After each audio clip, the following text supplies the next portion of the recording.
सरकारचे मंत्री आले पाहिजे, मग त्यांच्याकडून मोठमोठी कामं घ्यायची, कॉन्ट्रॅक्ट त्यांच्या आजूबाजूचे त्यांचं काढा सगळ्यांचं, मी तर म्हणतो चौकशी करा तुम्ही आधीची तुम्ही तुम्ही परिस्थिती. हा सर्वात तुम्ही खूप मोठा आरोप करताय की जरांगे कॉन्ट्रॅक्ट घेतात किंवा सरकारी कामं घेतात, त्यांच्या आजूबाजूच्या लोकांना मोठे करतात. अशी काही उदाहरणं आहेत का? तुम्ही सांगू शकाल की बाबा हे कॉन्ट्रॅक्ट जरांगेंमुळे मिळालेलं आहे, त्यांच्या जवळच्या लोकांना मिळालेला आहे आणि त्याचा थेट फायदा जरांगेंना मिळालेला आहे?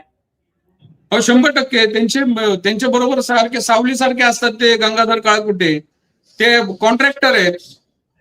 त्याच्यानंतर पांडुरंग तारक, त्यांची 1 का 1.5 एकर जमीन होती त्या अंतरवाली सराटीमध्ये. आता त्यांनी त्या बारस्कर महाराजांनी तर त्यांच्या अख्खा इंडेक्स टू समोर केला, 25 एकर जमीन खरेदी केली. ती कशी काय बरं? ते एवढे जरांगे बरोबर 2 वर्षापासून फिरतात समाजासाठी, एवढी कशी काय खरेदी झाली?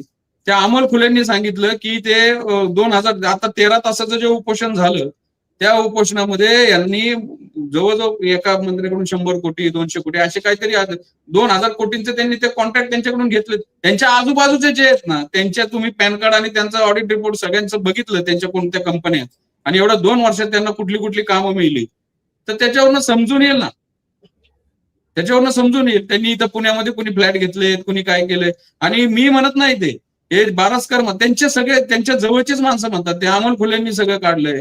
त्या बारस्कर महाराजांनी ते सगळे इंडेक्स टू काढलाय, ती जमीन खरेदी केल्याचा कित्येक एकर. त्या जरांगेंचे मेहुणे होते, त्यांच्या 3 आंदोलनाच्या आधी त्यांचं बघा, बँक स्टेटमेंट घ्या, आता घ्या. त्यांनी एवढ्या मोठ्या हायवा कशा घेतल्या.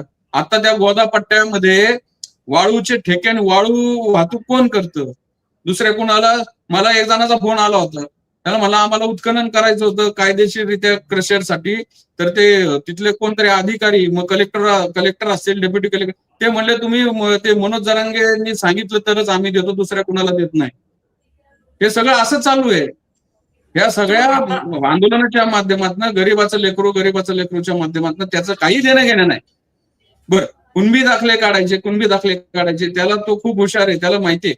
मला सांगा, हा जो कायदा आहे 2000 सालचा, SC ST OBC VJNT SBC या सगळ्या जातींना जातीचे दाखले देण्याचा जो अधिनियम आहे 2000, तो 700-800 जातींसाठी आहे. 2012चे जे नियमावली आहे, रूल्स, हे 700 जातींसाठी आहे.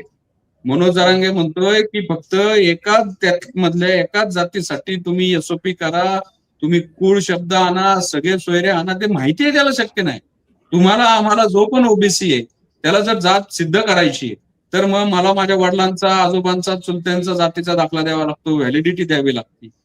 नसेल तर जी डीम्ड डेट आपण म्हणतो, 13 ऑक्टोबर 1967 पूर्वी पूर्वज ज्या प्राधिकाराच्या तिथे राहत होते ते पुरावे द्यावे लागतात, महसुली पुरावे, आणि त्यानंतर तिथं वंशावळ सिद्ध करावी लागते.